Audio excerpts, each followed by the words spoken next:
주야 응감 하려? 하나님께서 바이러스 어우 쫄려.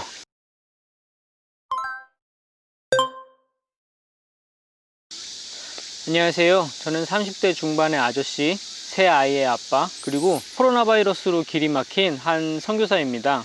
이 유례없는 팬데믹의 중간에서 제가 할 수 있는 일이 없을까 고민하다가 이렇게 카메라 앞에 섰습니다. 흑사병 이후 중세는 붕괴되었고 신본주의는 추락했습니다. 새로운 질서가 시작된 거죠. 하나님이 구원이시다라는 명제에 대한 의심이 가능해졌고 인간 중심의 인본주의가 도래했습니다. 모더니즘과 포스트 모더니즘 같은 거대한 이데올로기의 시작은 사실 여기서부터 시작되었을 수도 있다는 생각이 듭니다. 그리고 그 원인은 바로 우리 기독교가 스스로 제공했을 수도 있다는 생각이 듭니다. 왜냐하면 흑사병이 창궐할 당시에 가톨릭은 사람들에게 아무런 비전도 방안도 희망도 위로도 제시하지 못했고 오히려 마치 예수님 시대의 제사장들처럼 돈의 노예가 되어 면죄부를 팔면서 탐욕의 배만 불리다가 모든 신뢰를 잃어버렸거든요. 지금 21세기를 생각해보면 예수님을 구주로 고백하는 우리 크리스찬들은 자본주의와 신자유주의, 포스트 모더니즘 등의 이데올로기와 싸우고 있지만 사실 이러한 반성경적인 가치들은 바로 세상의 빛과 소금이 되지 못하고 예수님의 삶을 살지 못한 우리들의 직무유기에서 비롯된 것은 아닐까 생각해 봅니다. 올해 2월 즈음에 우리나라에서 31번 확진자가 등장했을 때 개신교계는 하나님께서 바이러스를 통해서 이단을 치신다면서 박수를 쳤었죠. 그런데 지금 와서 보니까 어떤가요? 코로나 바이러스로 매맞는 것은 아마 교회 전체인 것 같습니다. 제가 이 원고를 작성하고 기획한 것이 한 달 전인데 최근 한 주에 걸쳐서 한국교회의 민낯이 그대로 드러나고 있잖아요.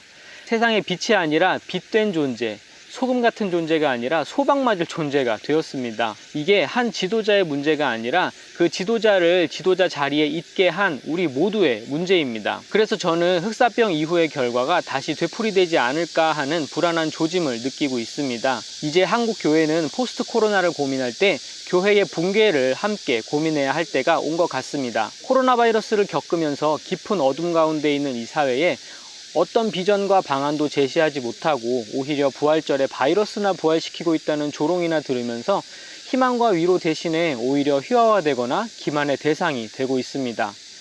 요새 뉴스에서 기독교가 등장하는 뉴스는 거의 정해져 있잖아요.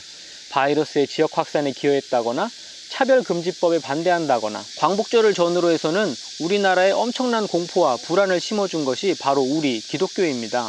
100년 전에는 민족대표 33인의 절반이 예수를 믿는 기독교인이었고 그렇게 나라의 독립을 위해서 애써 왔는데 100년 후 지금 우리는 코로나의 독립을 주도하고 있는 상황입니다.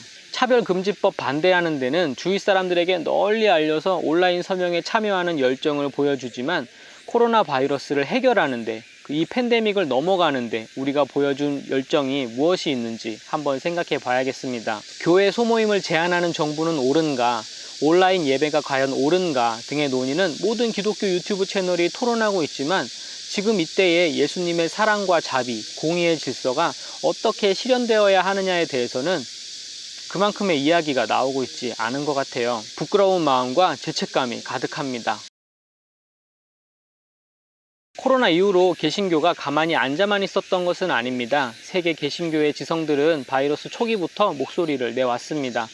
존 파이퍼, 톰 라이트, 존 레녹스, 윌터 브루그만 등의 책은 무료로 공개되었거나 시중 서점에서 쉽게 구할 수 있습니다. 이분들의 글은 바이러스로 인해 흔들리는 신자들의 믿음을 붙잡아주거나 상한 영을 위로해주는 데 큰 역할을 하고 있습니다. 하지만 구체적이거나 실체적인 방안을 제시해주지는 않고 있습니다. 영적인 위로는 있지만 실제적인 방안은 없는 것에 대해서 제가 존경하는 멘토께서는 그것이 평신도의 몫이라고 말씀하셨습니다. 그래서 저는 포스트 코로나를 말하기 전에 아직 끝나지 않은 이 터널을 지나고 있는 바로 지금 크리스천은 어떻게 살아가야 하는가? 우리가 이 시기에 무엇을 어떻게 해야 하는가? 우리의 구체적인 삶의 모습은 어떠해야 하는가에 대한 해답을 한번 찾아보기로 했습니다. 그런데 저는 나이가 30대로 아직 어린데다가 신학을 전공하지도 않았고 직장 경험도 그렇게 오래되지 않았습니다. 게다가 선교사로서 현지 경험도 아직 많이 없고요. 그래서 위 질문에 대한 해답을 찾기에 저는 식견도 경험도 많이 부족합니다. 다만 제가 할 수 있는 게 한 가지 있다면 이 사회에 지혜로운 신앙의 선배들을 만나 뵙고 그분들의 목소리를 듣고 그 목소리를 모아볼 수 있을 것 같습니다. 그래서 그 하나를 해보려고 합니다. 가만히 앉아있을 상황만은 아닌 것 같습니다. 목소리들을 모으다 보면 이 어두운 터널을 지나는데 한 줄기의 빛이 될 수 있지 않을까, 강물을 건너는 징검다리에 돌 하나 정도 놓을 수 있지 않을까 하는 기대를 하고 있습니다. 저를 신앙의 길로 이끌어 주셨고 2000년도부터 선교사로 사역해 오신 선교사님이 한 분 계십니다. 까꿍! 그분이 현지에서 공동체를 읽어 오시면서 만든 모델이 하나 있는데 저는 그 모델을 중심으로 이 프로젝트를 한번 만들어 가보고자 합니다. 그 모델의 이름은 E3MC라고 합니다. 이코노미, 이콜로지, 에듀케이션, 미션 앤 커뮤니티의 약자인데요. 저는 각 주제를 중심으로 우리가 가야 할 삶의 방향을 살펴보는 시간을 가져보려고 합니다. 다음 영상에서 선교사님을 직접 만나 뵙고 직접 E3MC의 구체적인 내용과 사례를 소개해 드릴 예정입니다. 기대해 주시고 함께 이 프로젝트에 동참해 주시면 감사하겠습니다. 방 안의 코끼리는 거대하고 중요하고 확실히 잘못된 문제, 모두가 알고 있는 문제, 그렇지만 누구도 언급하거나 다루고 싶지 않아 하는 문제를 말합니다. 모두가 잘못되었다는 사실을 알면서도 그 누구도 얘기하지 않는 현상이죠. 코끼리가 방 안에 있는 것이 잘못되었다는 건 알지만 그 코끼리를 꺼내는 건 개인적, 사회적, 종교적 혹은 정치적으로 불편하거나 논란이 되거나 위험할 수도 있기 때문입니다. 그래서 저는 이 채널 이름을 방 안의 코끼리라고 정했습니다. 우리는 이 어두운 세상에 빛이 되어야 할 교회입니다. 빛이 아니고요. 이 바이러스의 원인과 문제 해결을 누구보다 치열하게 고민하고 매달려야 할 교회입니다. 그런데 지금 우리의 현실이 어떻습니까? 문제가 무엇인지 그 인식에서부터 잘못된 단추를 꿰고 있다고 생각합니다. 수많은 교회에서 무릎 꿇고 기도합니다. 이 위기의 시간을 위해서요. 이 코로나가 빨리 지나가게 해달라고, 어서 백신이 개발되게 해달라고 기도합니다. 필요한 기도이긴 하지만 문제는 그 이상의 기도를 하지 않는다는 것입니다. 교회가 코로나의 종식과 백신의 개발을 위해서만 기도한다는 것은 아마도 이 바이러스가 곧 끝나겠지, 이 바이러스가 없어지면 원래대로 돌아갈 수 있을 거야, 살던 대로 살 수 있을 거야 라는 생각이 깔려있기 때문은 아닐까 생각해 봅니다. 이 바이러스가 문제의 근본이라는 생각, 하지만 그 생각은 잘못된 생각입니다. 문제는 바이러스가 아니에요. 바로 이 바이러스를 만든 우리 자신의 그칠 줄 모르는 이기심과 욕심, 이게 죄인 줄도 모르고 이제껏 살아왔던 분별력 없음, 뭔가 이상하다고는 했지만 바꾸지 못했던 용기 없음, 말씀을 읽어 지식은 있는데 삶에 적용하는 법을 모르는 지혜 없음, 하나님이 아니라 내가 해냈다는 은혜 없음, 예배가 삶으로 이어지지 않아 사실은 성령 충만이 아니라 감정 충만했던 우리들, 회개하지 않고 목이 뻣뻣해져서 바리새인의 기도를 드리고 있는 우리들 자체가 바로 이 팬데믹의 원인인 것입니다. 그래서 그 해결책도 우리에게 달려 있습니다. 우리의 회개, 뉘우치고 고쳐 돌아오는 것에 있습니다. 회만 좋아하고 개는 좋아하지 않았던 우리의 모습들은 이제는 그만둬야 합니다. 중앙방역대책본부의 4월 11일 브리핑에서 권준욱 부본부장은 코로나19 발생 이전의 세상은 이제 다시 오지 않는다고 발표했습니다. 거듭 말씀드립니다만 코로나19 발생 이전의 세상은 이제 다시 오지 않습니다. 이 말은 사실입니다. 왜냐하면 코로나 바이러스로 인해 붕괴되고 있는 것들이 바로 기존의 질서들이기 때문입니다. 순식간에 전 세계로 퍼져나가는 바이러스의 확산성은 세계화라는 질서를 의심하게 만들었습니다. 도시화로 인한 도시 중심, 도시 의존적인 질서는 화석연료를 기반으로 한 발전으로 인해 환경오염에 큰 기여를 했다는 점과 높은 인구 밀도로 인해서 바이러스의 전파에 큰 기여를 했다는 점에서 위험한 질서가 되었습니다. 이 세계화와 도시화의 원인이 된 신자유주의적 금융자본주의는 미국의 현실을 적나라하게 보여주면서 믿지 못할 질서가 되었습니다. 코로나19로 기존의 질서들이 더 이상 안전하지 않음을 알게 되었고, 이런 질서가 이번 팬데믹의 원인이 되었기 때문에 이런 질서들은 붕괴될 것이고 새로운 질서가 아주 빠르게 결정되고 만들어질 것이라는 전문가들의 의견은 틀리지 않습니다. 우리는 이제 아주 다른 세상에서 새로운 질서 속에서 새로운 삶을 살아가게 될 것입니다. 우리는 여기서부터 집중해야 합니다. 새로운 질서가 생긴다는 말은 우리의 생각처럼 지금보다 더 힘들고 어려운 고난의 시대가 될 가능성이 있지만 동시에 오히려 더 나은 미래에 살 수도 있다는 가능성이 되기도 합니다. 너무 빨리 낙담할 필요는 없다는 뜻이죠. 안녕하세요.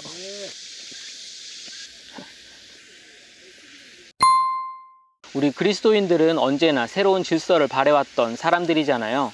위기가 기회다라는 말을 많은 사람들이 이야기하는데 교회의 관점에서 이제 곧 올 새로운 질서를 지금보다 더 성경적인 질서로 만들 수 있는 기회가 왔다고 생각해보면 어떨까요?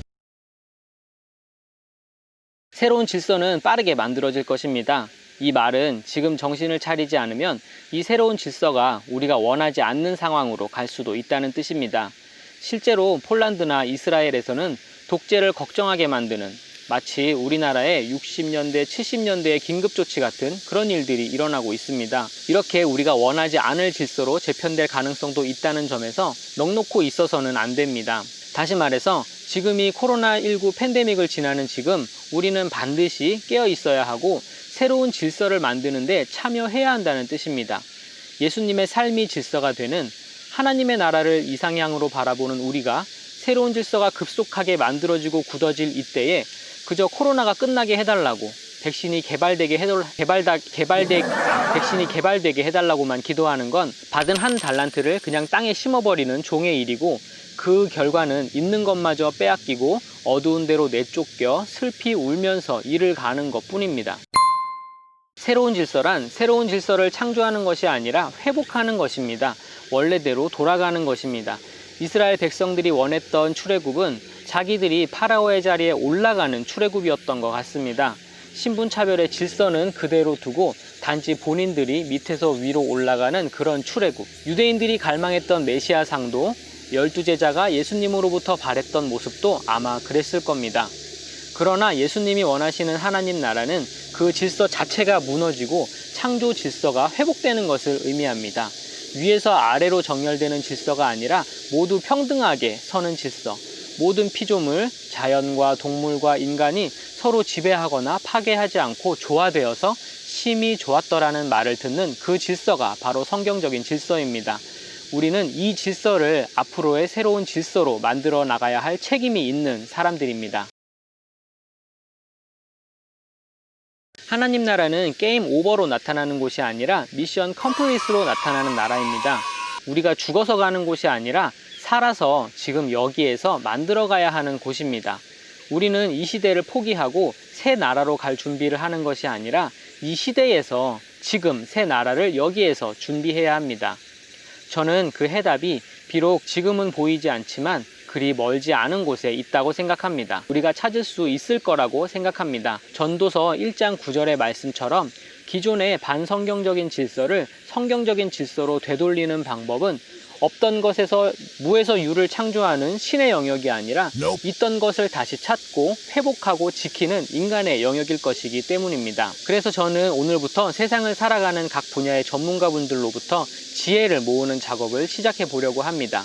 그 지혜들을 모으다 보면 아마 우리가 지금까지 이뤄왔던 세상의 빛과 소금이 되기 위해 무엇을 어떻게 해야 할지에 대한 실마리를 찾을 수 있을 거라고 생각합니다. 함께 동행해 주시면 감사하겠습니다. 구독과 좋아요, 알림 설정으로 응원해 주세요. 저 혼자서는 못 꺼냅니다.